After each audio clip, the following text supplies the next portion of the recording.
Faut pas fâcher les gens. Non, mais moi, quand je vois un singe et quand je me regarde, je vois une différence. Oui, mais si effectivement il y a un chaînon manquant dans l'évolution, qu'on a raté un épisode, ça peut être plus. Déjà, Darwin, celui qui a inventé, enfin qui est à l'origine de ça, il dit que ça tiendra par rapport aux fossiles. Depuis 150 ans, on n'a jamais trouvé au niveau des strates des fossiles qui accréditent ce genre de thèse. Donc ça fait 150 ans qu'on devrait laisser tomber cette affaire. Mais on persiste parce que dedans, il y a d'autres enjeux. Encore de l'idéologie. C'est-à-dire quand vous prenez le principe qu'on descend du singe, ce singe, il vient d'où? Il vient d'Afrique. Donc c'est nous rapprocher de ce singe. Et comme par hasard, c'est quand il arrive en Europe, en Eurasie, qu'il devient homo sapiens, qu'il devient intelligent. Donc tant qu'il est singe en Afrique, et beaucoup de gens aiment ça en disant oui, ça fait 160 000 ans, nos ancêtres en Afrique, non.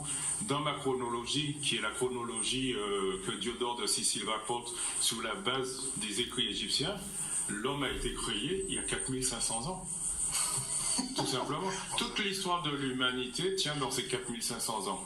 Il n'y a pas besoin de 200 000 ans. D'ailleurs, je l'explique, quand vous prenez, l'homme apparaît dans la région des Grands Lacs. D'après la thèse évolutionniste, en 160 000 ans. Par contre, il met 60 000 ans pour quitter l'Afrique. Vous savez, si on prend du nord au sud de l'Afrique, c'est-à-dire de Rabat jusqu'au Cap, ça fait même pas 12 000 km. En se déplaçant 1 km par mois, on mettrait 953 ans pour explorer toute l'Afrique. Et on mettrait simplement 200 ans pour quitter en passant par le canal de Suez, qui à l'époque n'existait pas. Donc, Horta Africa, ça n'a pas mis 60 000 ans, ça a mis 200 ans. Donc, toute l'histoire de l'humanité peut se résumer à ça. Une chronologie courte. Ça remet énormément. Plus on creuse, plus les remises en question apparaissent. Monsieur Titiana.